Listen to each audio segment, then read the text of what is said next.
today's episode of the Retro Gamers podcast, we discussed the new teaser for the Atari Gamestation Go, a review of Amazon Studios' first season of Secret Level, and a special interview with geek therapist and author Dr. Anthony Bean.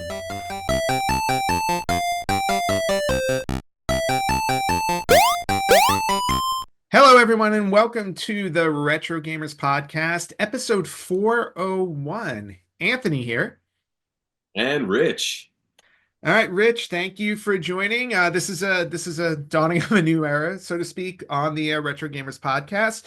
The format is going to be a little bit different, but still familiar enough that you guys who who have been watching, should hopefully feel right at home with us. And you'll be seeing some rotating guest hosts throughout the year. A few other changes. The episodes will now be every other week. We will not be doing weekly episodes anymore. But every other week, you'll still be able to check us out wherever you listen and watch podcasts. And I thought for this first episode of this new format, I invited one of my really old friends, Rich, to join the show. And really old, not in the sense of how old he is, but just how long we've known each other. Little bit of both at this A little point. bit of both. Yeah, a little bit of both. Rich and I go way, way back, way, way, way back. So, Rich, thank you for joining the pod. I know you were just on episode 400, but it's been a while since you've co-hosted, I think. That is true. It's been a while. Yeah, and I have to say, love the spiffy outfit. Yeah, some guy bought it for me. Oh yeah, good guy, bad guy, loser, what? Little bit of bad guy, a little bit of loser. All right, I can understand that. And how is your 2025 treating you so far? And how were your holidays? Yeah, holidays were pretty good. I've actually find myself, especially lately, playing a lot more of the retro games in my collection. Even though I got Santa brought me Spider-Man 2, Nice. and one of my buddies lent me Gotham Knights, which I heard Okay. was, if you go into it not expecting Batman Arkham Asylum and just an okay game, it's decent. But if you go in expecting Batman Arkham Asylum, you're going to be very disappointed. Well, it's funny. One of your friends got you a copy of Gotham Knights because Sony just announced that that's one of the January free games. Really? Yeah. So even That, if you didn't get Gotham Knights, you're going to get Gotham Knights if you have in a other words, I'll be able to PlayStation. give him back his copy of it, and I'll just download the free game. Yeah, just tell them here, get a refund. Yep. You know? Exactly. Um, but no, over the vacation, I played the OG Metroid. Going actually, I still Ooh, have my there old. you go. Um, but yeah, I've only beat that for the second time since I playing it back in the 80s. And this time, I mean, I had to use maps, but Okay. I managed to get the best ending, and I was very surprised at that.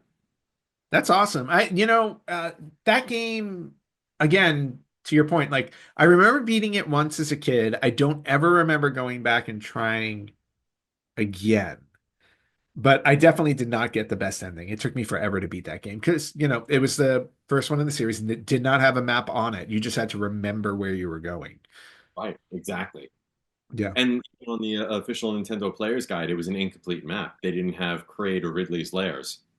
Oh, wow. I didn't realize that. So even Nintendo Power couldn't help you fully. Yeah. Wow. And That's then the just other cruel. other two I've been playing is as I've told you, I've been going through the old Tomb Raider collection. Yes. I did one, two, and three. I did Legend, and now I've been playing Underworld. And Okay. again, kind of just real quick with that, love the story of Underworld. Man, the controls, the amount of times I've randomly jumped to my death is infuriating in that game. Okay. Um, but I would say the storyline, though, I love the storyline. And forgive me, this whole new Lara that they've had going on, Yeah. No, but no. that that's my Lara. Okay. That's fair. And you know that this year, February, they're coming out with another remastered 456, right? Oh yeah, I Yeah. plan on doing all of them. Those ones I've actually never beat. Oh, nice. Okay. You know what? Last month I did pick up, I finally picked up the remastered one, two, and three. I think I picked it up Black Friday. They had I think Best Buy had a sale, so I picked it up. So I have it in my queue to get through them, especially since I loved the first one so much. And last year or 2 years ago, I played through the first one again, but like OG PlayStation. Um, and to this day, I still haven't beaten any other Tomb Raider game because I got halfway through the second one and got stuck and just never went back. And for as Hmm. much as I love Tomb Raider, like I still have to beat like every single one of them except the first one. There you go. Yeah. So I have my work cut out for me on that one. Well, Oh yeah, it seems like you kept yourself busy gaming wise. yeah, just a little bit. Cool. Yeah, on my end, I'm trying to think on my end. I had a very, very busy holiday break, so there wasn't much time to game. I was too busy playing host and traveling and stuff like that. Which was fine. Everything that was great. It just didn't give me a lot of time to game. However, I did get a lot of games for Christmas, which was awesome. Ooh, So yeah, so I what'd wound you up get? getting Yeah. Well, yeah, so gaming wise, I got I got Silent Hill 2, the remake the remaster or remake for PlayStation 5. I got a copy of that. I got Spider-Man 2 also for PS5. And then on the Switch, I got Super Mario I got Mario and Luigi Brothership, Paper Mario Thousand Year Door, and not Super Mario Party Jamboree. nice. So I have that You guys whole gonna make like me? I'm gonna make you buy it? Yes. Yeah. Yeah, you're gonna have to. The reviews on that have been great. So it's definitely one I think that's worth getting so we can all play it online. Unfortunately, like I was looking at all these games and I'm so happy I got them all. And I'm like in the sense of like what I have in terms of my backlog, I don't see myself getting to these anytime soon. Yep. I'm in the middle of I'm in the middle of Zelda Echoes of Wisdom. So I want to finish that on the Switch. And I just finally started. And when I say just, I'm talking about like the morning of this recording. I finally started Final Fantasy VII Rebirth, which I Oh bought. God. Yeah, I bought it day one. I bought it day one, and I'm finally getting to it. I go, that's how seriously behind I am on my newer Backlog. games. Yeah, my backlog is insane. And then of course the Tomb Raider remastered I have. Last month my remaster of Clock Tower from Limited Run Games came Mhm. in, and I cannot wait to get into that, but I'm forcing myself to play Final Fantasy VII Rebirth first because I Final Fantasy VII is one of my favorite RPGs of all time. So the fact that I've waited this long to get into Rebirth is just an absolute travesty. So yeah, so Yeah, that's what I have in my queue. I missed the ship of Final Fantasy VII back in the day, and I still never was able to get into it even after that. I've tried a couple of times, but just never ever was able to do it. Yeah, well, I highly recommend trying Remake out. I'm sure the demo is not available online anymore, but and the reason I why I have bring that up, say it it, go was one ahead. of the free games, so I got it when it was the free Oh, so game. you did get it. So I highly recommend trying it, and the reason why I say that is because one of the issues like even a friend of mine I was talking to about actually yesterday about it. One of the issues like he has with RPGs like that, it's like the whole turn-based system, the graphics and how slow it is and everything like that. What was a problem on the PlayStation 1. I was okay with that, didn't bother me. But the remake gives you real-time battles. So you don't have to worry about the whole turn-based system with the battling. You just go into real-time battles. You can switch between your characters as you're fighting. There's no like turn-based to it at all. So I think that change may make the game more appealing to you because then it just flows like any other action game you play. I give it a shot. I see what I think. I highly recommend. And the story to me is like top notch. It's like one of the best stories I've ever played in a game. So Right, right. yeah, so I highly recommend. Yeah, give Remake a try. Um, and then obviously if you love it, then you can pick up Rebirth. Yeah. But all right, cool. So we're gonna get into the actual meat of this episode, and we're gonna start with a couple of bits of retro news that I pulled up. And Rich, I know I asked you to take a look at these. They're pseudo related because lately Atari has just been in the news a lot. Last month they did a sale on their VCS, the Atari VCS. They had marked it down like 60%. And I Yeah, I saw believe it that. might, yeah, and I believe it might have been the last run of the VCS. And I finally pulled the trigger and bought one. As much as I used to rag on it, I was like, you know what, for $80, I was like, it was just worth it. And I have it. I've taken it out of the box. It's hooked up to my TV down here.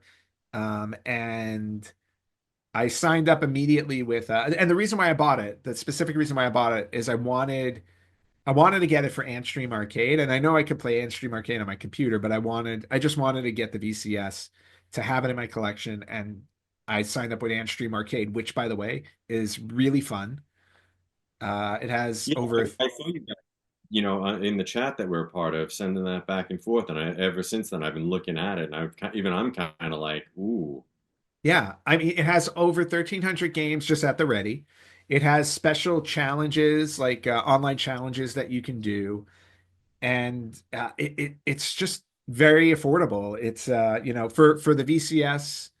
And the PC, it's like $20 a year. But now that it's on PlayStation and Xbox, you can pay $100 and get a lifetime subscription to it. yeah, I saw that. That's great. Yeah, which is very appealing. I was hoping that if I bought one version of it, I can access it on the other consoles. I haven't tried logging in on the on my PS5 yet with my current subscription, but I would hope that it would work across the board. So, but yeah, I'll have to find out and report back on that. Atari just seems to be coming out of the woodwork um with consoles. They did the 2600 plus, well, they did the VCS a few years ago. They did the 2600 plus. They recently released the 7800 plus, which, from my understanding, all getting good reviews. But now this little console, handheld console, was talked about a year ago, and then it went quiet, and then a teaser video just recently dropped, and it's for My Arcade's Atari Gamestation Go, and apparently, the teaser video is for CES, Consumer Electronics Show. So apparently, the Atari Gamestation Go is going to be shown at CES this year. Right. So did you watch the teaser video? I did. I thought it was kind of cool. Like they showed. I mean, I'm hoping it's the same. It was the video that was on the website that you sent me, right? Yes. And I think my only complaint with the teaser video was like I would have liked to have seen some gameplay. They really didn't show any gameplay on it. Yes. They showed all these cool little hardware things, and I was like, all right, that's kind of awesome. But then they didn't show any like what. Show me more. Yeah. Like ooh, you piqued my interest. Give me more. Yes. No, and I agree with you on that. But that's also the whole point of a teaser, right? It's supposed to get your attention. And Yeah, yeah. when I watched it, the first thing that came to mind right off the top of my head is this Atari's version of the Switch Hmm. or the Steam Deck? Are they going for that type of handheld? You can dock it, play it on your TV type of thing. That was the first thing that came to mind on it. Um, Now the trailer shows that the GameStation Go will have a headphone socket, an HDMI out, which means it can plug into the TV. You can play it on your TV. Yep, it has a micro SD card slot and two USB-C ports. So I'm pretty confident that this thing is going to be able, yeah, that this is like their version of the Switch. And they've been working with My Arcade for years. So it just makes sense that they teamed up with them on this. I think one of The my biggest questions that I Yeah, have is, kind of going, um, are you going to be able to play like other, like, are you going to be able to emulate even on it? Like, will you be able to Mm. install other emulators and play other emulators on this? Kind of like you said, like Steam Deck, because I know Steam Deck you can install other games onto it. Yeah. So I don't know. Well, yeah, I mean, well, I'm sure they're gonna focus on like Atari games first and foremost. What I'm always mostly curious about when Atari announces anything is will they play Atari 5200 games? Because 5200 games have been like that impossible to emulate game. And Mm, so, and I'm curious because the way they have this thing set up, if you look at it, it has like on the left side, it has a standard joystick, yep. but it also has a trackball, which is interesting. And I'm Mm, wondering if the trackball is going to be for games like, like Breakout, where you yep. had to like move the paddle. Like that's a version of the paddle. It also has a D-pad on it, which is great. On It's the got the right number side, pad. that's the part that I found most interesting. It has the number pad on it. So I immediately thought, and I think it might be a safe assumption, you're going to be able to play Jaguar games on this thing. Because why else would you have the number Yeah, pad? right. So, but we're not gonna know about this until CES drops, which will be interesting. I have to say it looks pretty slick. I like the look of it. It's got the standard Atari colors on it. It's got like these diagonal swooshes of black, kind of that burnt orange and gold. And the gold kind of goes Right. right across the four buttons, the ABXY buttons. So I like the look of it overall. Um, yeah, and I'm just curious to see what it's always to me, it's always going to come down to the games. What's going to be on it? Is it going to be preloaded? Are you going to have to buy everything again? That's always a question I ask when it comes to these things. Because I always, one of the things I always get disappointed with is if I have to buy my library all over again for something. It's like how much of the game's going to be. I mean, like, all right, if $5 a game, all right, maybe, but you're talking about what, like, $20, $30 a game? That's a bit Yeah. much. Yeah. Well, the good thing is we don't have to wait very long for it since CES is happening soon. So we'll get some updates on that. But all in all, like it's enough to pique my interest where I'm like, okay, I I'm interested in it. I don't know, obviously not interested enough to buy it yet, but I'm interested in learning more. So the teaser Okay. worked for me. Right, right. I mean, Atari was never my cup of tea. Like, I get very excited when you start talking about like the Nintendo, Super Nintendo, Genesis. Yeah. But even still, it's still kind of cool to be able to see like the ability to have like actual hardware to play these games on. Yeah. No, agreed. And and for all the like the minis and stuff that have come out, like I've always been, really excited to add those to my collection. You can see the TurboGrafx one behind me on the shelf, Yep. which is Now, awesome. did they say a price tag on this yet? Right? No, there's And no I don't price. remember.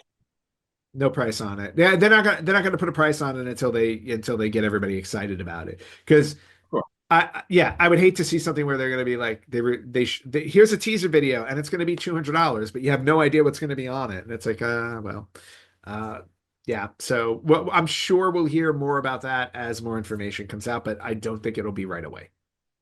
Yeah, I mean, My guess. I'm going to throw out a guess on this. I'm going to say between 250. Okay, I'm gonna go lower. I'm gonna say like 1 to 150. I think they're gonna go on the lower end with it. Okay. I'll be So. curious to see where it falls. Right. Well, we'll check in with each other, in a month and we'll see. We'll see who's right. I'm going to say me. I'm going to guess me. So, but yeah, but we'll hear more about that. And you know what? And it just made me think of another piece of news that I heard during the long hiatus that we took after 400 was that Sega recently announced that they would no longer be creating any more minis. I know there was a lot of interest in them creating like a Dreamcast mini or a Saturn mini, and they have now squashed that completely and said no more minis, which is a That's so little sad. Yeah, it's definitely disappointing, but I also wonder if it's because you can kind of purchase these games elsewhere. Like you can go to the Switch eShop and get some of the games. But can A lot of Saturn games a lot of Saturn games came out on the PlayStation. So but what about like Knights? A Nights into Dreams, yeah, I don't know. I mean, I don't remember seeing that anywhere else. I feel no, I feel like that's on the Switch. Is it on the Switch shop? I know it's available somewhere. Hold on. I'm gonna look it up now that you bring it up. It was a bit, yeah, it was a wow. It was actually available on PS2, PS3, and Xbox 360 at a certain point. Really? Mhm. Interesting. Yeah, so it did yeah, it did make its way to other consoles. To your point, I completely missed it during all of those. But also available on Windows at one point. So that's just something we missed out on. But Nights into Dreams definitely one of those trippy games that if you play it, it's definitely one of the Saturn games to play if you haven't. My buddy and I, when we had, I had the demo disc of Hmm. Knights into Dreams, and basically all we would do over and over again is, these are college days, so we would go have a couple of drinks, get a little tipsy, and basically what we would do is we would wait for the clock to come out, and then we would Hmm. try to see how long we could avoid the clock before it finally caught us. Nice. Yeah, And we I'm just sure, time and see. yeah, and I'm sure doing that with a drink or two made it even more enjoyable. Oh yeah, oh yeah. Nice. Very cool. All right, so that's it for retro news. The news we're going to focus on this week. Now let's get into our topic. And Rich, I know for this episode I gave you some homework, You and did. I You gave the did. teacher. I did. I gave the teacher homework, and you know what? That made me feel really good. So, so last month, Amazon Prime dropped a new series, a new video game based series called Secret Level. And it was a series of shorts from the same creator who did what was Love, Death, and Robots, Love, Sex, and Robots, Love, Death, and Robots. Tim Miller. Yes, Tim Miller. And they released 15 episodes. Now, I don't know if this is going to be a seasonal thing or if this is just a one and done. I don't have any. I'm assuming it's going to depend on how the season does. But they released 15 short episodes. I believe every episode is under 20 minutes. Yeah, So I think the longest was 20 minutes. yeah, so every episode is 20 minutes or less, and each episode focuses on a different video game. Yeah. So Rich and we took the plunge and watched every single episode or most episodes. Rich, I know you didn't get to a couple, but Oh, sure. just as Teacher out about not finishing his homework. I see how it is. yeah, well, you know what? I hope there you have a couple of students who actually do watch this podcast or listen to it so they can find out that their teacher did not complete the homework. So you get an incomplete for a grade automatically. Yep, summer school for you. Oh. So but you know, you watched the majority of them. You missed a couple. It wasn't not a big deal. But just general thoughts before we get into specific episodes. Overall, what did you think of the Secret Level season? So overall, you had mentioned Love, Death, and Robots. My brain went back to the Animatrix, was what I Okay. was about. I would say overall, there was some really great hits, really good. There was some misses. I found that the games that I was more familiar with, I tended to like those ones especially. Hmm. Um, but I think for me, I think one of the biggest things was, and this is more of a criticism, I think just me being a teacher and what have you, I would have liked to have seen more of a variance in the animation styles. Like Oh, interesting. Okay. everything was like kind of like that stereotypical like CGI. Like one of the things I think that I've been loving a lot is seeing things like the Spider-Verse went for a very different animation style. Arcane went for a very different animation Mm. style. So it's like when all of a sudden you're getting these other series that are really starting to experiment with different styles, and some to their credit, some of them did Hmm. play around with the animation styles. Like I remember Splunky being one of them. Yes. Uh, but I found a lot of them just especially it was like that it brings me back to that old like going back to retro gaming how every time we got a new system out it was like oh let's make it more realistic Mm. and I felt like a lot of them went for that more realistic type of look and feel to it and I again this is a personal gripe I would have liked to have seen more variance in the animation style. Okay, that's fair. And I will say, like the episodes that did have different animation immediately jumped out to me just because stylistically they were different. So it actually gave me like an opportunity to focus more on them. Where I was like, ooh, I was like, this looks different, and it created some interest immediately. Um, I thought overall, I agree with you. Games that I was familiar with, I connected to those episodes more. And I will say a majority of the episodes, I have not played the games. Yeah. So I kind of went into a good number of these blind. Now, am I familiar with the games for the most part? Yes, but have I played them? No. Um, Warhammer. Never played Warhammer. Know of meaning, Warhammer. yep, I never played it either. But the I was actually pleasantly surprised to find out that or to discover as I watched these that I enjoyed I enjoyed more than I thought I was going to. Like Hmm. I'm I'm a I'm a tough person to please. Larry would say it all the time on the podcast. It's like, because, oh, you work in entertainment, so you're always like more of a critic. I actually think you're a tougher critic on films than I am. I Yeah. do. You are, no, you definitely are. You are. I tend to give a little bit more of the benefit of the doubt to was it entertaining or not. You, on the other hand, will just skewer everything. So, Love but it. yeah, no, and you know what, and that's perfectly fine. Own it. But overall, no, overall, like I have to say, like I enjoyed more than half of them. And when I say that, like, and I enjoyed them thoroughly to the point where I was like, okay, this is really cool.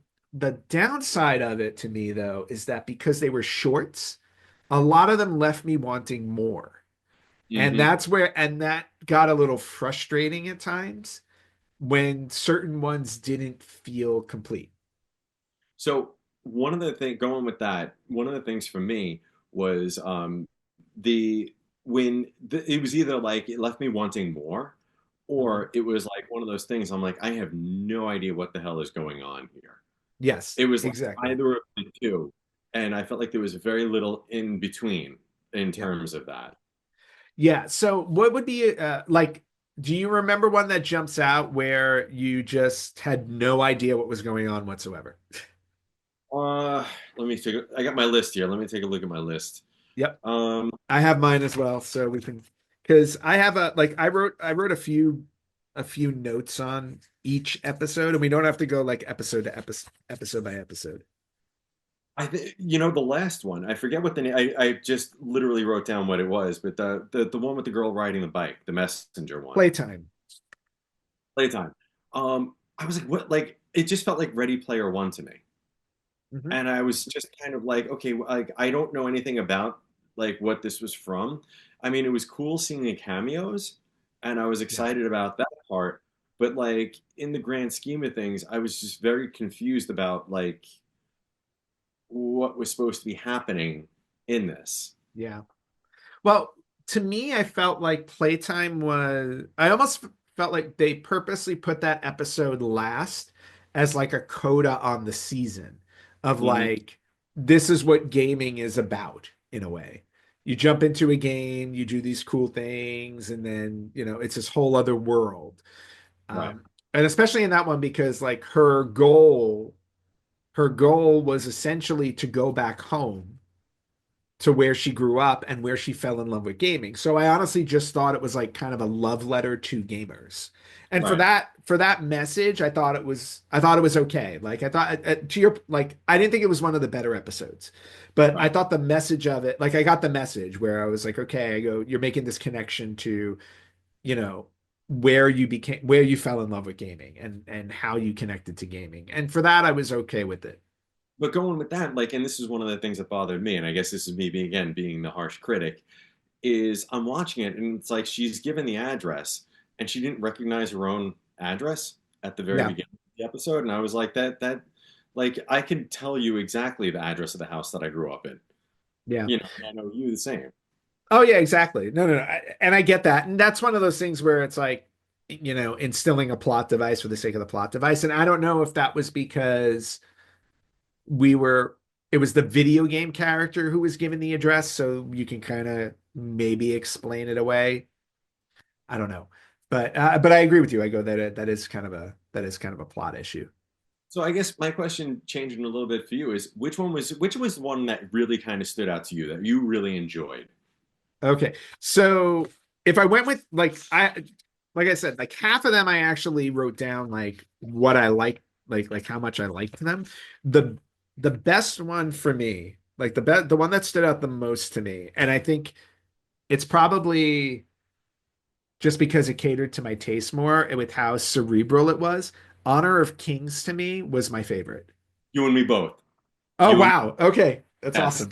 Uh, that one, like Yep.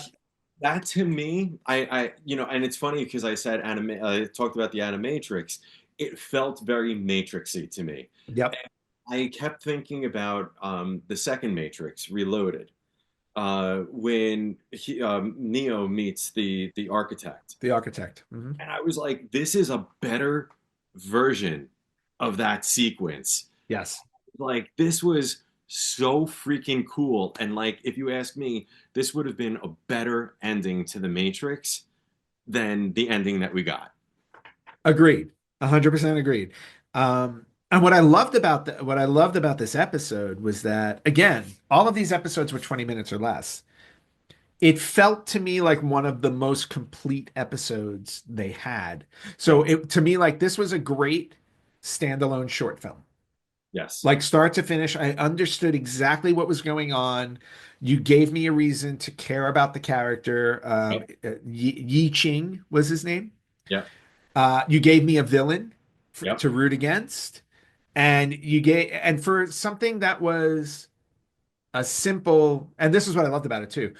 It was about a simple game of they call it Ouija or Ouija, Like Othello was but basically like, yeah, it's basically the board game Othello. But like Othello is based off of this age-old game. yeah, But the fact that it was so simple about just like this kid going up against this supercomputer or whatever it is in this one game and a simple board game to keep my interest in it and to explain the things that they did in this, which is basically just about the concept of human choice yep. and whether we actually get whether we actually do make choices or if everything is predestined. Like they explained it in a way that I don't think I've ever seen it explained before. Yes. And to your point, the animation was just beautiful when they did the flashback to his parents. All of it worked so well. I would love to see more of it.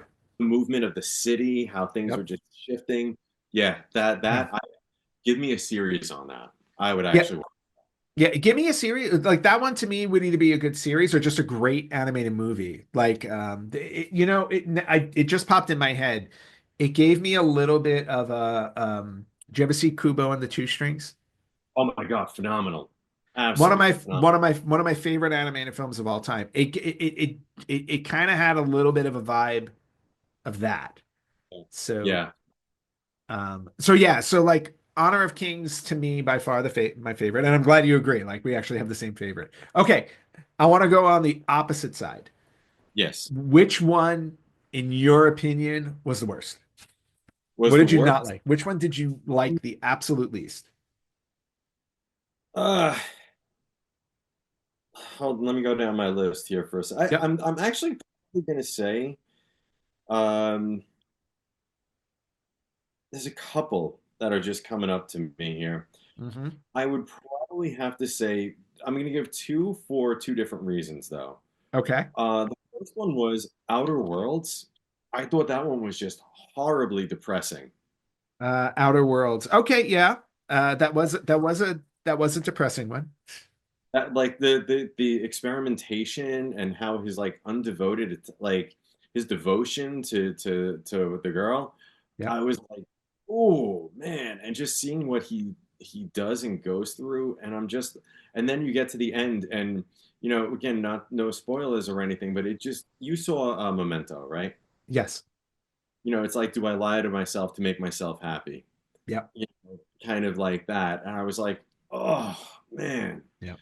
I would say Outer Worlds, and the other one what that I didn't care for at all was Crossfire. Same. Crossfire was one of my least favorites. It was Yeah, definitely at the bottom of my list. going to what you just said about with House, it was it the Honor of King. Honor of Kings. Mhm. So going with that, like I cared about that kid. I cared about that guy. I Yep. saw his motivation.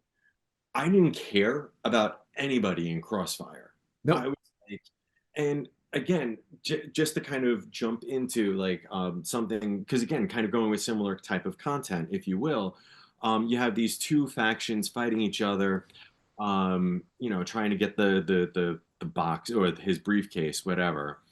Um, and and then the guy who they're trying to protect, I'm just kind of like, whatever. The one thing I thought was interesting was the fact that they kept saying, no matter who it was, like, well, I'm not the bad guy. I'm not the bad guy. I thought that was kind of cool.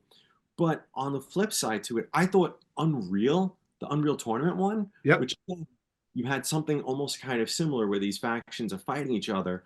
I cared more about that robot Yep. than I cared about anybody in Crossfire. Agreed 100%. Unreal Tournament to me, that was also like on my list of favorites for that exact reason. Like I sat there and I actually was like, wow, I am rooting for this robot in this one. Crossfire, there was nobody really relatable. There was nobody Nope. likable. And on top of that, and this was something I wrote on a couple of episodes, um, I did not know what was at stake. Yeah. There was no real explanation of the stakes of what was involved on why this briefcase was so important. And then like, yeah, none of it worked. None of that was explained. And because of that, I just felt like, well, I can't connect to this one. So it just, Why, yeah, why was there a hurricane? no idea. I mean, All I there are certain elements that could have been related to the video game itself, like whatever video Right, game that they were taking it from. So like that part I was willing to be like, okay, there are pieces of this I may not understand because I don't know the game well. right, right. But even if I don't know the game well, you have to give me a story. You have to give me somebody to latch on to. Yep. Crossfire definitely did not do that. The same way Warhammer didn't, because Warhammer, I I was completely lost. I had no idea what was going on. I could not get interested in it. I was very disappointed. Warhammer. So okay, so something. So Trish, my wife, she teaches 3D animation, Hmm. and she actually gave me a little bit of information, background information on the animator who worked on that one. Okay. He apparently had created a fan-made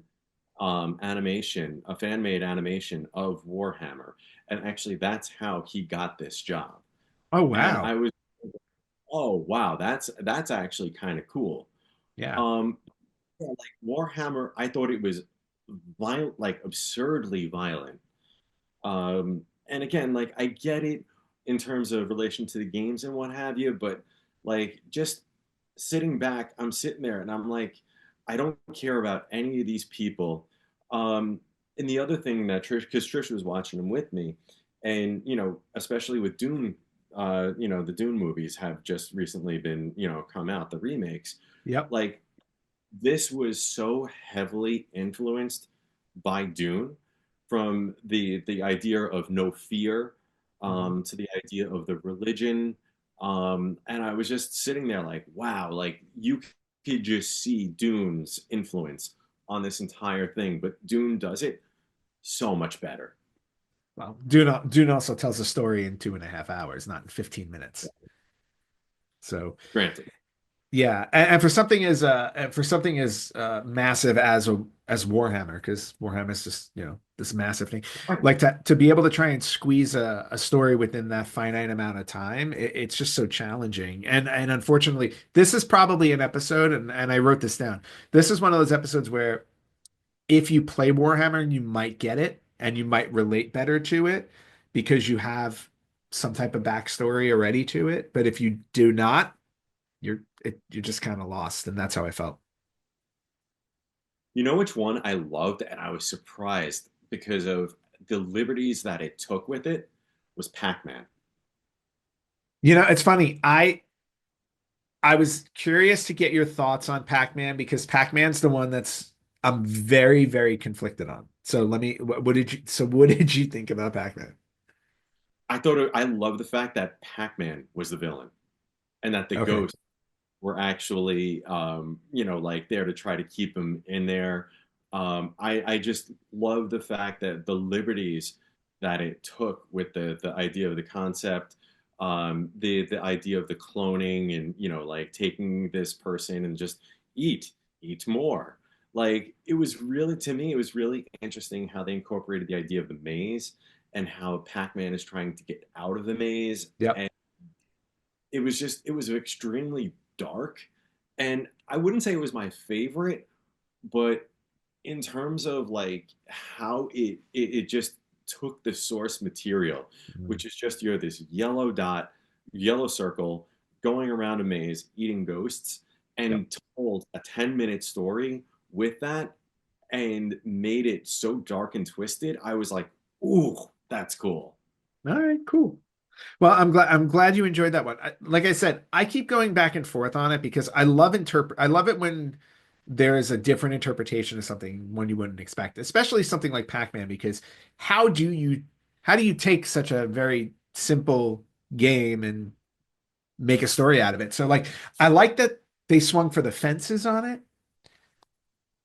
I wasn't completely 100% happy with it. Okay. And I thought, and don't get me wrong, I liked the idea of him becoming the villain, but it just played out like a very strange, like mini horror film. Yeah. That's how it felt like to me. And I guess I wanted a little bit more of it. I just wanted a little bit more. Like I was trying to figure out how the human related to the story. And I think that's where I was getting a little bit thrown off. Like you said, I love the flip of it in terms of Pac-Man and the ghosts, right? The ghosts are trying to keep him in. Pac-Man's the villain. But then the whole concept of the clone, like, the whole idea of like eating, all that I came up with was the the human in the story was the power pellet Right. at the end of Yep. the day. Exactly. And yeah, and so I loved how they twisted all of it. I just didn't feel like it it worked all the way that it should have. And I guess I kind of wanted something that relegated it a little bit more to the source material in terms of like they talk about going through a labyrinth, but it didn't feel like a labyrinth at all. Right. It Right. just didn't. And I think like if the setting would have been a little bit more like that, because the setting just felt like it was like some type of alien planet to me as Yes. opposed to like a Agreed. labyrinth. Agreed.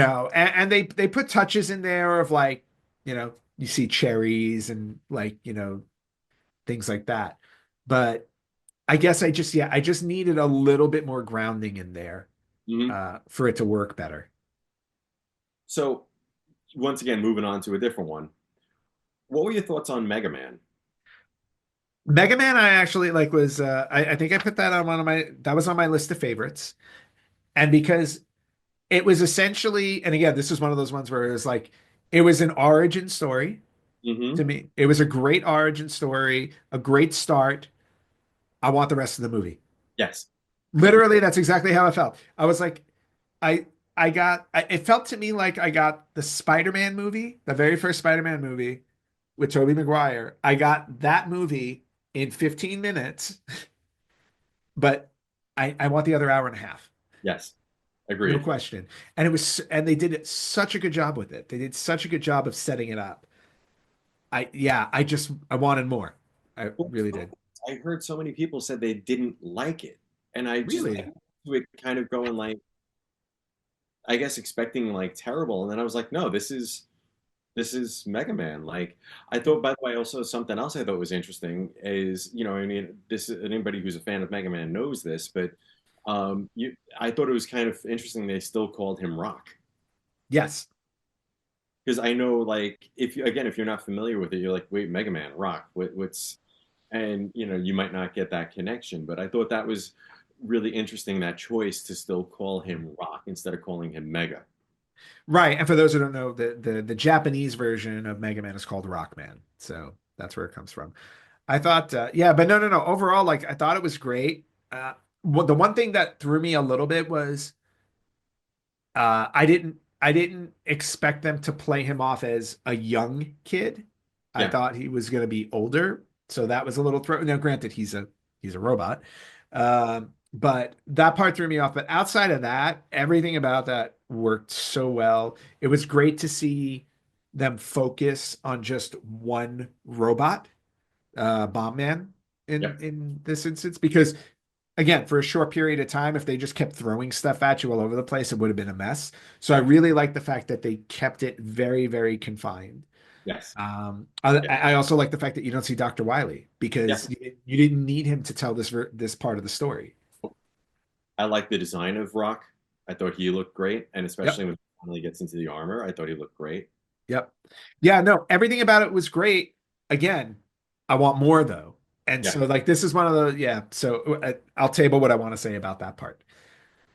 Um So I think going back real quick, we didn't. Oh no, we didn't talk about the D&D one.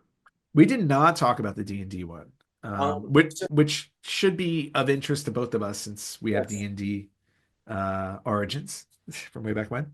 um, it's funny to me because and I'm showing my age here, but I think of the 1983 cartoon. Yep. I would have loved to have seen like this iteration of like give us those kids in this going up against Tiamat. I thought that would have Hmm. been freaking awesome. And like in my brain while I'm watching this, I just kept going back to that. But the problem for me is anytime you say D&D, that's where my brain automatically goes. Yep. I mean, I thought it was fun. I thought it was interesting. I thought the dragons looked freaking awesome. Yeah, the dragons were gorgeous.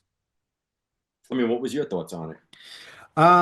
Actually, it's funny. I put this one I put this one on the bottom on the towards the bottom of my list, and here's the reason why.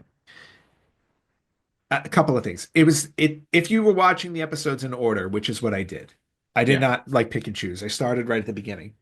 As the first episode of the series, I was disappointed because they could have started stronger. They Hmm. could have started with a stronger episode. The What bugged me about it is it was one of the episodes where you kind of started where the story was already going. Yeah.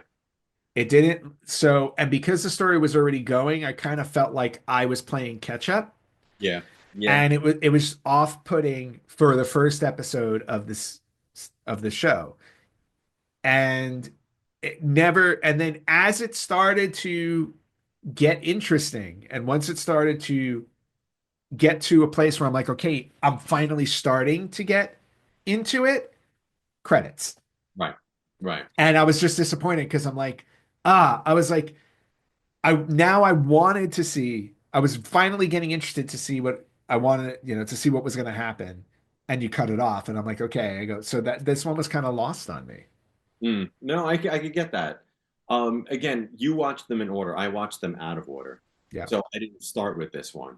And Okay. so I think maybe that's also, so when I sat down with it, it wasn't my first take into this. So I had already had some highs and had some lows. And here I am going and jumping in with this. Okay. Well, then I understand why, like, yeah, maybe you had a better connection to this one than me. Yeah, yeah. Yeah, I was sorry that, yeah, I was disappointed. I wanted better. I wanted something better for D&D. I did. That one threw me off. Going in the rest in order, Sifu, which was the second one. Mhm. Um, I didn't care for this one that much. Aw. I will say this though, I love the ending of it. I thought the ending was really like you want to talk about where I really wasn't super vested in it. Let me rephrase. I love the beginning and I love the end. The Okay, middle I kind of was like, whatever. got it. Okay. Sifu for me, again, especially after watching D&D, I was very grateful to get a more complete story and a character that I wanted to follow a little bit more. I Hmm. love the way they set him up in the beginning with the at the dumpling shop and then going off. Like I felt like they told a more complete story in the short amount of time. And for that alone, I was very grateful and I liked this episode a lot. So I didn't watch the third one, so that's on you. oh, yeah, New World, Once a Future King. The funny thing about that one is this one was mostly played for comedy. And it was a kind of a typical story of like an arrogant king who gets humbled, and then eventually like it's a little bit of a redemption arc. So I thought it was a good story, and it was actually nice to see some humor at Hmm. this point in the series because A lot of them were dark. a lot of them were dark or serious. Hmm.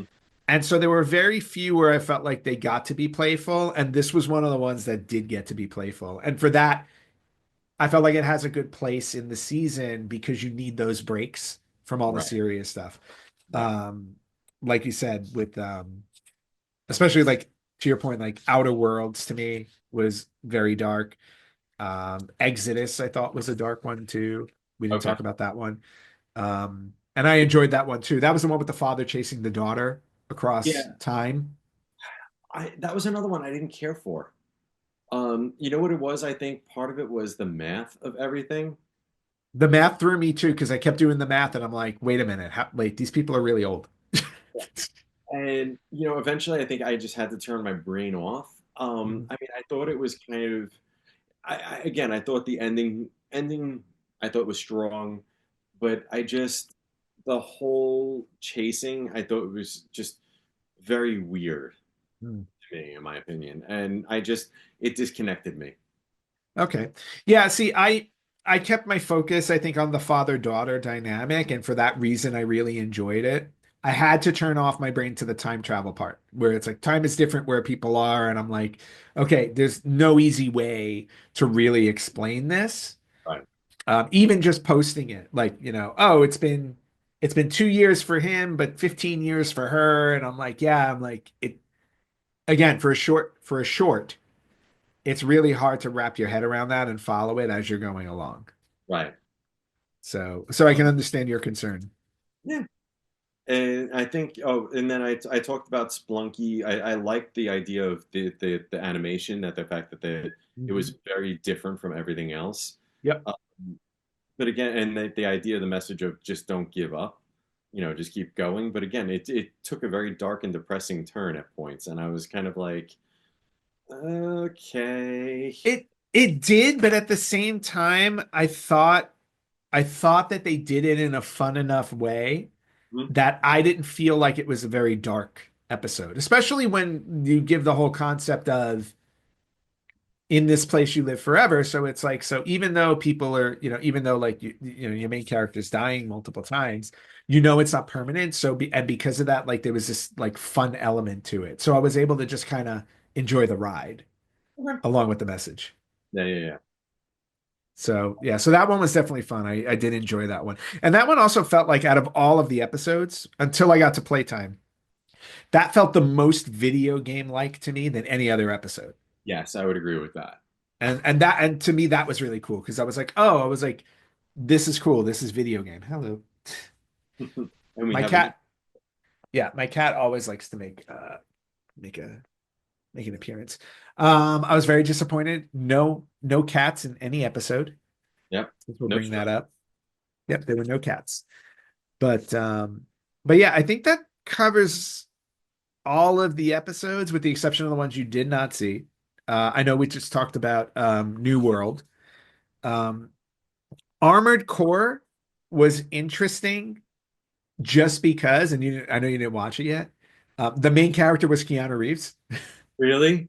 Yeah, the main character was Keanu Reeves, and the character looks like Keanu Reeves, and um, but it was an interesting episode. I put it in like kind of like middle, like the middle ground. Like it was just okay. I wasn't that in like that thrilled with it. I was more excited at the fact that it was Keanu Reeves than the actual story itself. So that kind of was ho hum. Here's the surprise out of all of these to me was Concord, and the reason why I bring that up is specifically related to the video game itself. So this is based off a video game that came out in August of last year. It was a shooter game released with the idea of multiplayer online. Uh, it did so poorly that 2 weeks later they shut it down and they gave a refund to everybody. Ouch. Yeah, so like just really, really like just an overall very poor performance. Did not catch on at all. And this was a Sony game, Right. Sony developed game. So poor Sony lost out on this. But I will say this: um, the Concord episode to me was a lot of fun. I Okay. enjoyed it.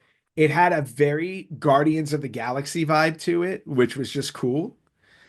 And it had a good story start to finish. Like it had a really good story about these what looks like a group of misfits that are just that are seemingly on a heist. And I thought they told the story well enough that I just enjoyed the ride. Okay. So in other So words, go check that one out. I would check out. If I were you, I would check out I would actually the three that you did not see, I would check out because they all had something going for them. Right. And all of them had something very different going for them. So, like I said, Concord is like Guardians of the Galaxy. New World is just a very New World. The main character reminded me of Thor when Okay. like Thor in the first movie when he was like the arrogant Thor. Right. That's what it reminded me of. And then Armored Core has Keanu Reeves, and you should always watch something with Keanu Reeves in it, just because. Exactly. You brought up The Matrix Exactly. earlier, so Yeah. Keeping the theme going. yeah. But that's it. So now, based on what you've seen of this, to close this off and to put my cat down on the ground, to close this off, would you want to see another season of the show? And if so, would you want them to bring back any of these episodes for a sequel? No. I would want to see you go and take more properties, more IPs. Okay. You know, give us a Shadow of the Colossus. Give us, a Kratos. Give us Gears of War. Like, Hmm. go into the library. Like, there's a vast, vast library. Yep. Just don't keep going back to the well. Give us these different interpretations. Okay. Of the um of the episodes, do you think there's one in there you can say, I can see this break out and become a series on its own? Yeah, the Honor of Kings. Yep. Yeah, Honor. I would say Honor of Kings, and then selfishly, just because I'm so connected to it, I would love to see Mega Man as a series. Oh yeah, absolutely. Yeah, I think especially with the way they did it. I think like a series with that animation, with the way they worked on it. Yeah, I would definitely love to see that. Um, and then the other question I had when I was watching this, because after I watched them all and I looked at the list and I'm like, wow, I go, of all the games that are here, I maybe know half of them, right? Mm. It made me wonder this if this series would benefit from Nintendo's involvement or would wind up hurting from Nintendo's I'm gonna go involvement. with 30. Yeah, I agree. I think Nintendo would be too controlling and Yep. not allow for interpretations, and you would lose a lot of that. I see it exactly the same way because these are all very not all they're not all super interpretive. Obviously, some are more interpretive than others, but yeah, they're all taking very unique approaches, and it's just something that I don't think is in the comfort zone of Nintendo. And on top of that, it's an opportunity to focus on other properties that normally don't get attention. Like I said, like Honor of Kings. Immediately after seeing that episode, I want to go look that up. Yes, exactly. I want to look that one up. I want to play Spelunky because it looks like it would just be fun. I've never played Spelunky, but I've seen gameplay of it, and I'm like, this made me want to play it more just because I thought what they did with the characters were fun. That's It did make me want to steer away from Pac-Man if Pac-Man acts like this. I don't want to I don't want to I don't want to control Pac-Man anymore. I don't want to. I'll be the ghost instead. yep. But all right, cool. Well, Rich, I appreciate you doing the homework, most of it. I'll give Yep. you a grade once you watch the last three episodes. Sounds good. And for those of you out there who have checked out Secret Level, would love to hear your thoughts on it. If you have not checked it out, it's up on Amazon Prime. So if you have a Prime account, you can watch it. Would love to hear your thoughts. What was your favorite episode? Your least favorite episode? What were you clamoring for more of? What did you wish would go away? Just would love to hit that. Love to hear that. And you guys can hit us up on Facebook.com/, Retro Gamers Podcast, on Instagram at Retro Gamers Podcast, on Twitter at Retro Gamers Pod. You can listen to us wherever you listen to podcasts. You can watch us on YouTube and Spotify at Retro Gamers Podcast. And you can email us at email@theretrogamers.com. And Rich, I want you to stick around for a little bit. But when we come back, up next is a very special interview with geek therapist Dr. Anthony Bean. The Retro Gamers Podcast is brought to you by Old School Gamer magazine. Sign up for as little as $20 per year for 6 issues that include feature articles, interviews with retro programmers, new and old product reviews, and more. If you look carefully, you'll even see an article or two penned by yours truly. You can head over to oldschoolgamermagazine.com/retrogamerspodcast and sign up so they know where you heard about it. Old School Gamer is dedicated to you, the old school retro gamers from the arcades to your home. Welcome back to the Retro Gamers Podcast. I have somebody here who has not been on our show in a very, very long time, but we're really, really happy to have him back. Please welcome Dr. Anthony Bean. Dr. Bean, nice to see you again. Yeah, absolutely. Nice to be here again. Yeah, it's been a while. Like we were talking right before we started recording, but it's been 5 years. It seems like a lifetime, honestly. 5 years ago was vastly different than where we are now. Yeah, exactly. I'm sure a lot has changed since then. But just really quickly, just to introduce yourselves to our listeners and viewers, yeah, let them know about you. Yeah, so I am Dr. Anthony Bean. I am a clinical psychologist, licensed in about 30 states now. And what I do is I do a lot of things, but I basically run 4 different companies. So we run a 501c3 nonprofit in Texas called the Telos Project, where what we do is we serve people no matter what style of life they come from or anything like that. And we take all sorts of insurance. We do psychological assessment, therapy, group therapy with Dungeons and Dragons. We do all sorts of stuff. And then I run an educational company that teaches clinicians, professionals, and parents and it's called Geek Therapeutics on how to use geek culture in a therapeutic context overall. And that's super, super beneficial. We also provide therapy services across almost a lot of the states that we're licensed in. We have 2 physical locations, one in Colorado, one in Virginia. Then I have a private practice where I do a lot of forensic work. If you're a forensic psychologist, we're buds at this point, doing a lot of that stuff. And then we have the publishing company where we publish all of our peer-reviewed, evidence-based material for people to kind of come on in and enjoy, but also get to know like why these things matter to us, what happens. And so like start with Zelda, and we just had 5 new books come out this year. Wow. Wow. Okay. Yeah. And actually, that is how we initially first met. Actually, I received an email, I don't know, from your either assistant or colleague at the time, with your book, The Psychology of Zelda. I instantly reacted to that because I am and was a huge Zelda fan, or reverse that, was and am. And I couldn't wait to talk to you about that book because, I got a copy of it, I read through it, and I was absolutely amazed with it. And it made me reflect on myself quite a bit. So, Yeah, it's great. And that was actually the first book that started everything. And that's really what we kind of push towards, like the idea of like what was the first thing you did? And I'm like, it's always Zelda. Anyone like, what's your favorite game? Zelda. It's like just an automatic response like at that one. Which one's your favorite? Ocarina of Time. It just kind of keeps going in that direction. And every time a new one comes out, I'm always buying it. And my wife likes to say that she becomes a Zelda widow for a week.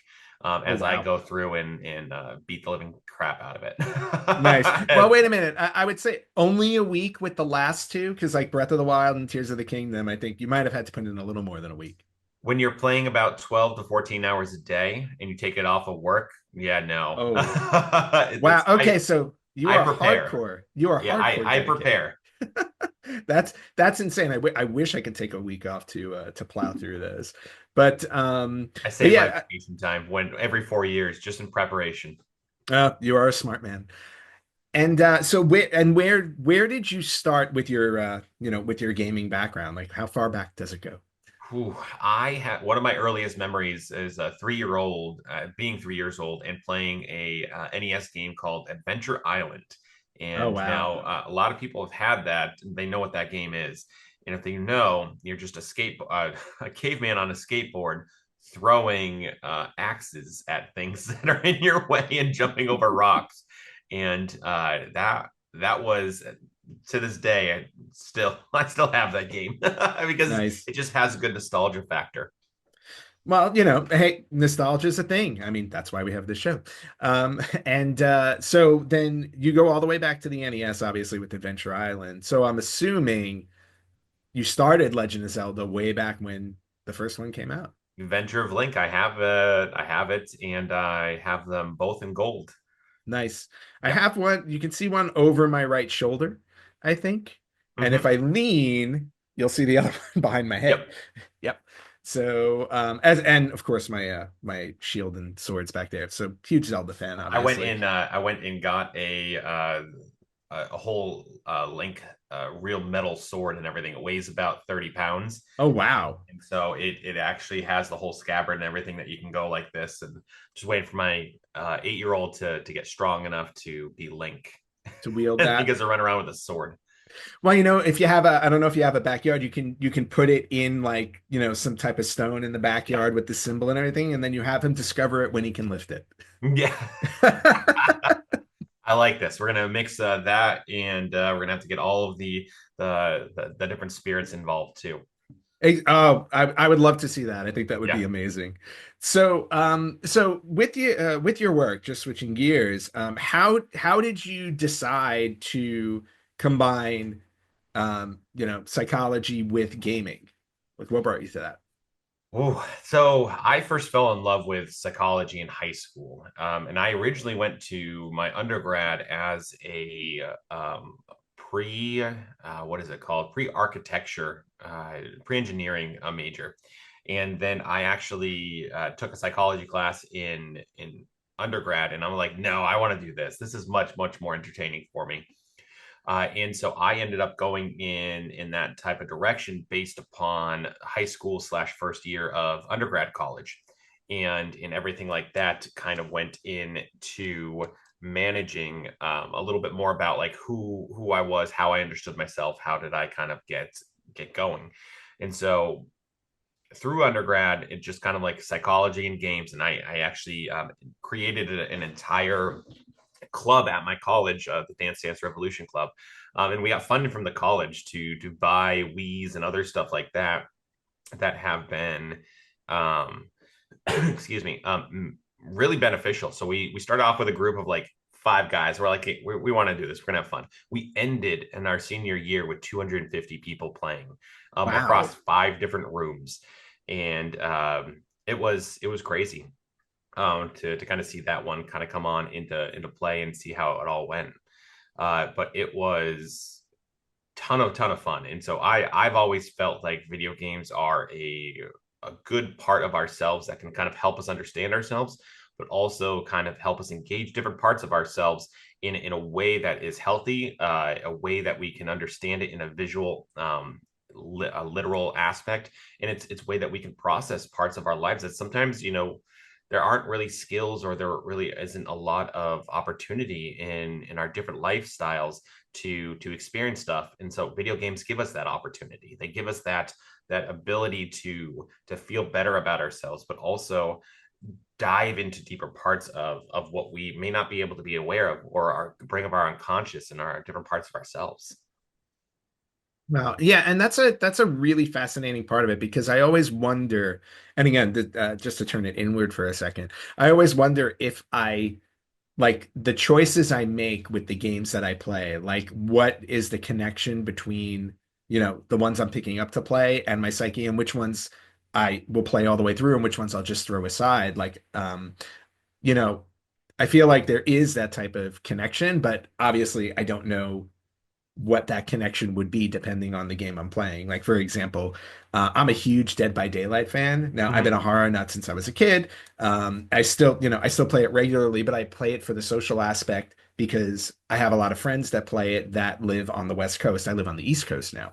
So I feel like there's a social aspect to it, but then, diving into like Zelda or Astrobot or going back to playing certain retro games, it's always interesting to me if I were to stop and think about why am I drawn to those specific games or genres.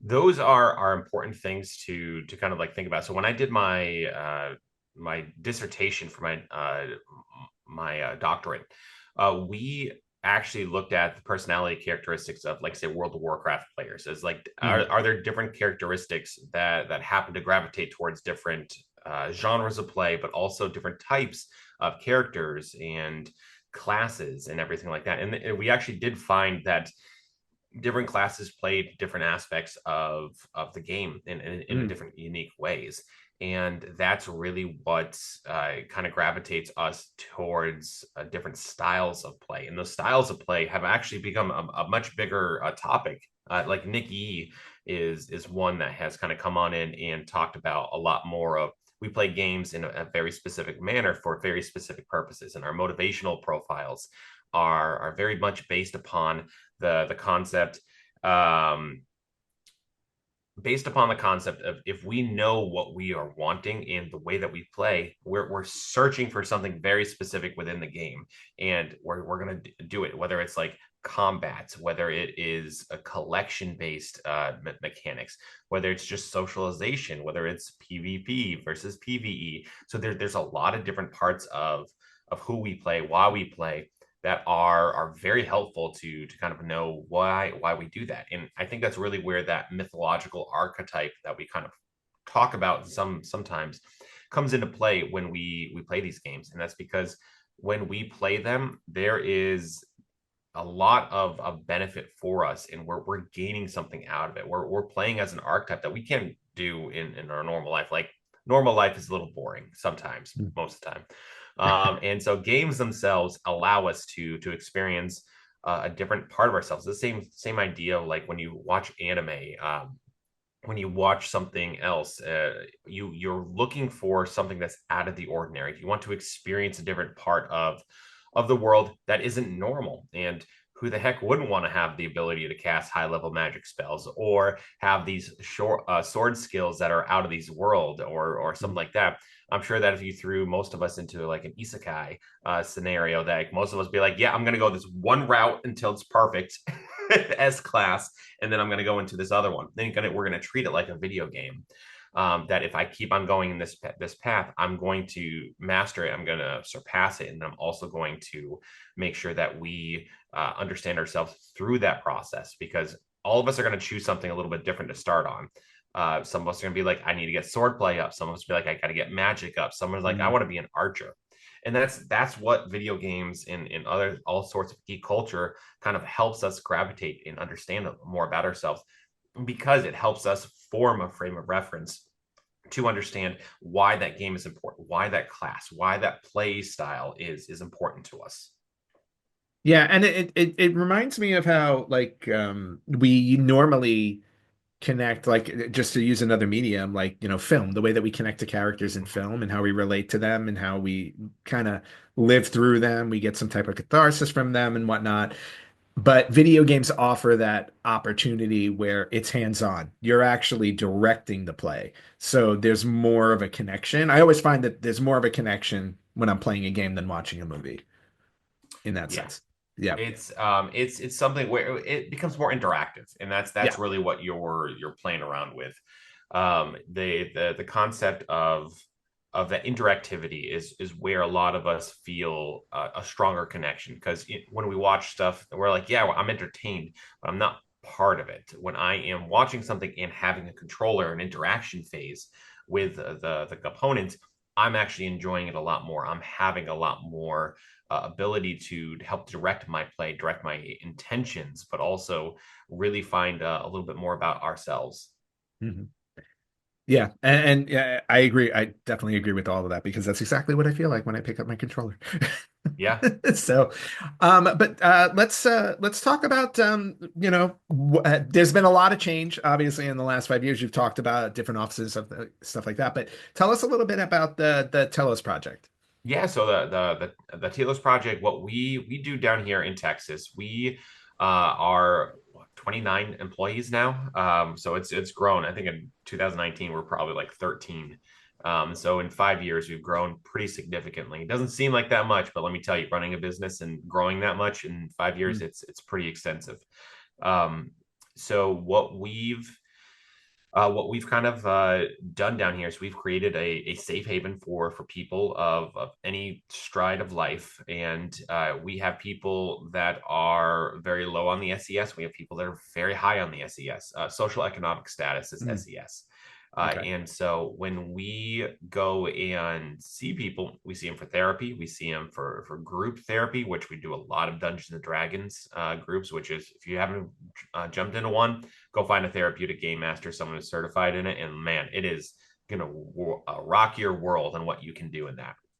And uh, and then we also do tons and tons of psychological assessment. We've actually turned into like a hub for psychological assessment for the autism population down here, because we're Oh, known for our comprehensive testing. We're known for going after insurance to get them to pay as much as possible, and we're known for being a leader in the community for people's rights and regulations across the different school ISDs. wow. That's amazing. That's absolutely amazing. And you've and you were saying earlier that you've expanded beyond Texas. Yeah, so that's a different company that I run. It's called Geek Therapeutics, and so that's kind of like my one of my side projects, but it's becoming bigger. We actually have 8 employees in there, and so we have full-time clinicians that have offices in Colorado, Aurora, Colorado, another one in Fairfax, Virginia, where we provide psychological services, therapy, group therapy, psychological assessment, and the ability to really hone in on understanding yourself through these different types of geek mediums. And so, like Yeah. anything that you can think of that we've already kind of talked about, Dungeons and Dragons, video games, anime, like all that stuff, we use in therapeutic context. We use it in a very evidence based. We get insurance to pay for them, and we focus in on like, why do these things matter to you? But it's also, we're going to engage you in different areas where you may not have thought that you could really engage yourself in, and you're going to be like, oh, I also like this, and we're like, yep, we pretty much figured that one out when we first met you, and we're going to introduce you to new things too. Wow. Yeah. And did you ever think that it would blow up the way that it has, and it's expanded as quickly as it has? Oh man, I when you start a business, you hope that it's going to take off. You hope that everything's Mhm. going to do, because the kind of, think of it as the rule of thumb. To maintain something, takes a lot of effort. To start something and get it really going takes 3 to 4 times the amount of a normal effort just to keep it running. And so when you start something, you're like, man, I'm pouring tons of time, energy, and effort into all of this. I really hope it matters, and really hopes to get somewhere.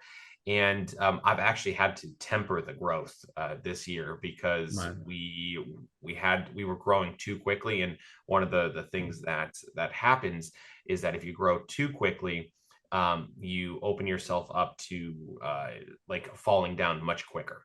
And so we've now officially stabilized on that. And so now we're looking to open up in 2 more cities next year in different states, to really help out more people and really grab more clinicians. But we train tons and tons of people. We train all sorts of avenues, ideas of people, schools, the Veterans Association. I mean, Mhm. we're pretty much interlocked with lots of different state mandated, state level people. Well, and do you find it challenging at all? Again, I'm very curious about this. Do you find it challenging at all to find like I don't want to use a term like geek therapist, but you know what I mean? Do you find it challenging to find like psychologists who do specialize in this type of geek therapy? It's a good question. So we actually train you. Like if you come on board with Hmm. us full time, salaried and everything, like we'll train you up for people to kind of get involved in there. Like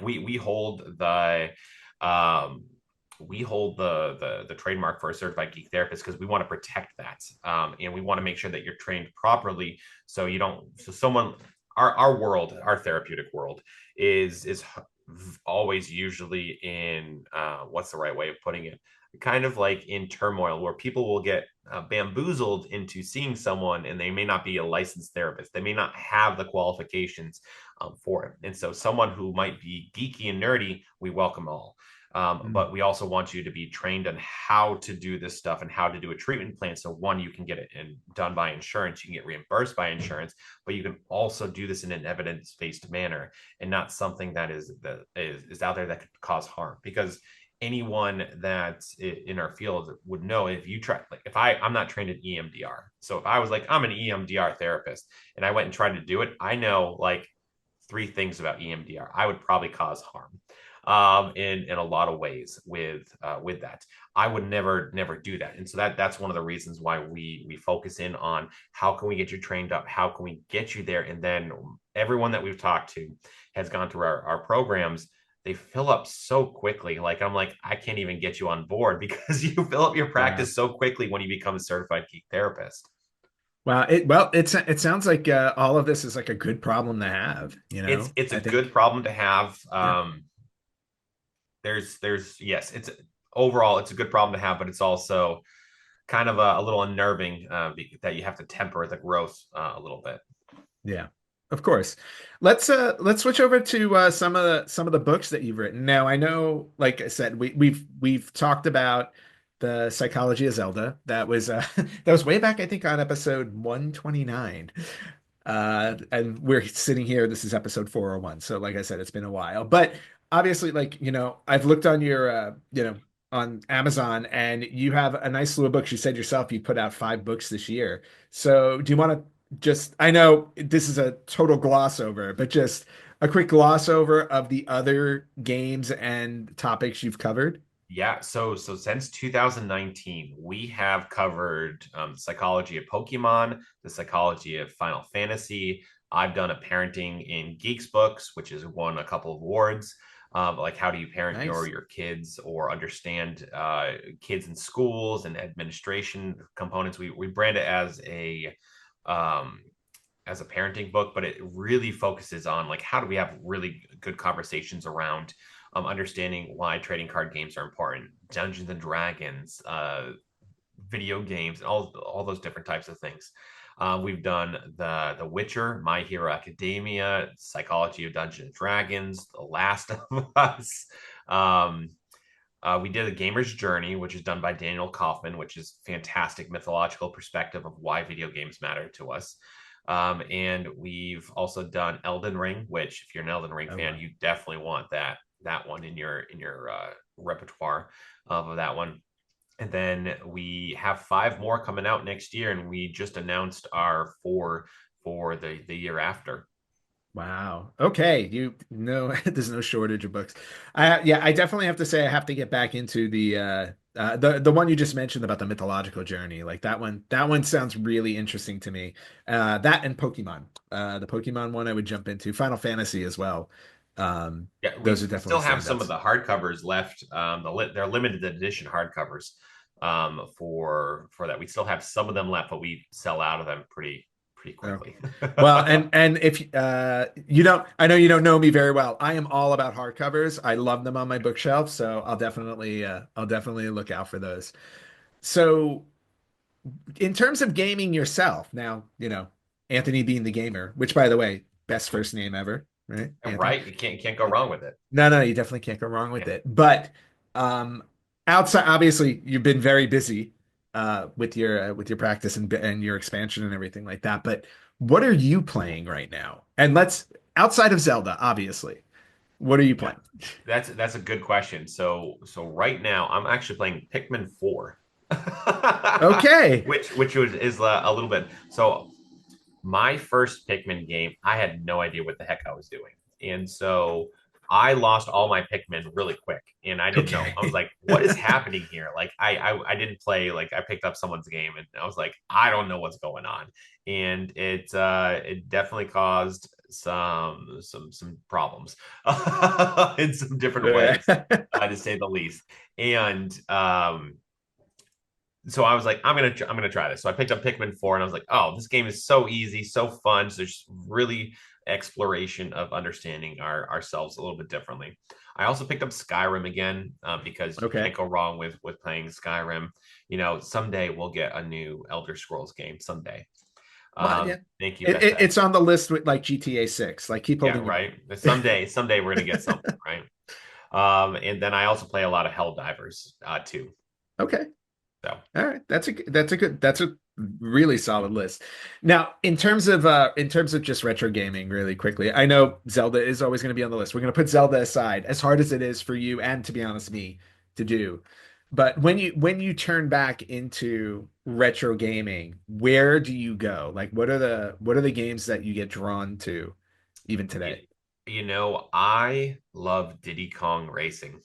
It's like one Okay. of my favorite games, and I really wish they would remaster it and do more of them because that game is great. Like I understand Mario Kart. I like Mario Kart. Don't get me wrong.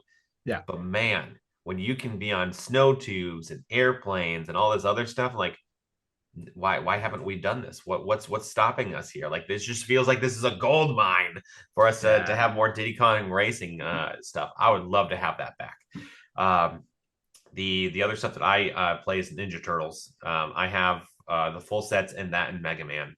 So I have a lot of those ones that I like to go in and beat. Mega Man 2 is my favorite because you beat the end boss Bubbles. Yes. I know of all the weapons that they chose to beat him. Yeah, they chose the bubble one. Hey, whatever works. But I was gonna go just going back to Diddy Kong Racing. I think what happened with Nintendo because I remember them saying something about this with F-Zero when Mhm. people were saying, "Why didn't you make another F-Zero game?" And I think they kind of alluded to the fact that they've perfected the kart racing genre with Mario Kart, so they've just kind of put these aside. And I think maybe Diddy Kong Racing probably, falls into that category as well. But, with Nintendo, it's always never say never, right? You never know when they're gonna just swing in and go back to a game or a franchise that works. It's true. I think that they, with the Rareware, they're missing out on some opportunities there. Is the thing. I think uh when other companies would probably do like let's use Ratchet and Clank on with Sony, right? As an Okay. example. Like they went hard into it. Like and they've diversified so much. And I think that Nintendo sometimes, they do a lot of great stuff. Sometimes I think they shoot themselves in the foot by not utilizing all of their stuff. But what are we gonna do, right? We're just here like waiting for them to do stuff, and when they do it, they know they're gonna get some money. So Yeah, exactly. Their mentality has always been that way. They march to the beat of their own drum. They release the things that they want to, and as gamers and Nintendo fans, we'll lap it all up. So they're not concerned. They're, they're not, especially when they can just throw out a new Zelda like they did, and we could just go and do it. yeah, exactly. Yeah, and well, at least the newer Zelda was at least a twist on it with Echoes of Wisdom. It was nice to see something different. I did you play to the end the new Echoes of I have Wisdom? I have not beaten it yet, but I am more than halfway through. Okay, I'm not going to ruin anything for you though, but yes, Okay. the I love what they did for this one because it really focuses on the importance of Zelda. Okay, good. Because I was yeah, when they first announced it, I was really excited because I'm like, oh, it's about time Zelda gets to take charge in a game. So I was curious to see how they were going to fit it into one of their, 10,000 timelines. So, as they always do, they're always retconning. It's like, oh no, now we have three different timelines, and this one fits here, and And then they're like, this it's a one's puzzle. dead. And I was like, you can't be dead. Like, No. it's a timeline. You can't kill a timeline, man. You're not Loki. Yeah, exactly. All the timelines exist, and we're there to play through all of them, no matter where you squeeze in the next one. But also like I liked Echoes of Wisdom. Like I like the format or the graphics and the style of the game because it takes me back to Link to the Past, the same way Link's Awakening did. And I'm happy that they're going back to that style because as great as Breath of the Wild and Tears of the Kingdom are, absolutely love the open world, the graphics and all that stuff. I like to go back to something a little more simplistic because it does play back to the nostalgia factor of playing Link to the Past and all of and even Ocarina of Time and Majora's Mask, like those kind of, the kind of look and feel of those games. Oh, absolutely. I agree. I love a multitude of different ways of playing similar games. So I think that it's viable for what they're doing in a lot of ways. All right, cool. Well, listen, I know you're super busy. I don't want to take much more of your time, but and Dr. Bean, it's been a pleasure having you back on the show. And where can people find information out about you? Yeah, so they can find out information about us on geektherapeutics.com.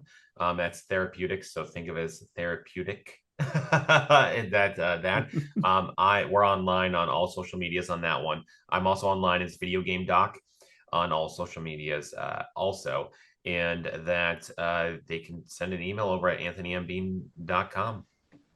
All right, great. Well, listen, Dr. Bean, thank you so much for being on the show again. I promise you it will not be 5 years between guest spots. Maybe we'll check it back in with you in a few months. That sounds like a plan. All right, thank you. Thank you.